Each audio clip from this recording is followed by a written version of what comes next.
দাঁড়িপাল্লা প্রতীক বাংলাদেশের ইতিহাসে একটি বিশেষ অর্থ বহন করে। দলটি দীর্ঘ সময় ধরে সামাজিক সংগঠনের মাধ্যমে জনসংযোগ বাড়ায়।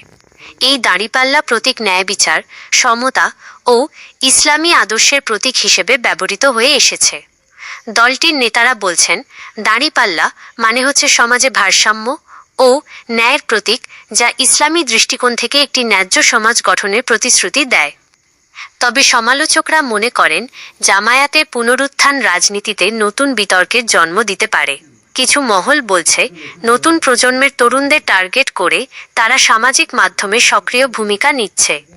সম্প্রতি বিভিন্ন এলাকায় দেখা গেছে, জামায়াতের কর্মীরা স্থানীয় পর্যায়ে নতুনভাবে সংগঠন করছে এবং দাঁড়িপাল্লা প্রতীক ব্যবহার করে পোস্টার, ব্যানার, এমনকি ডিজিটাল প্রচারণাও শুরু হয়েছে। বিশেষজ্ঞদের মতে, এই প্রতীক ফিরে আসা মানে শুধু একটি দলের রাজনৈতিক কার্যক্রম নয়, বরং দেশের রাজনীতিতে একটি নতুন প্রতিযোগিতার সূচনা এবং আগামীতে ক্ষমতায় আসতে পারে। জনগণ, বিশেষ করে 18 থেকে 35 বছর বয়সী লোকজন, জামাতের প্রতীক দাঁড়িপাল্লার প্রতি ঝুঁকে পড়েছে একথা অনেকেই বলছে, এবং জামায়াতে ইসলামী কতটা সফল হয় নতুন প্রজন্মের মাঝে তাদের বার্তা পৌঁছে দিতে। জানাটা ভয়েসের সাথে থাকুন সত্য ও নিরপেক্ষ খবরের জন্য।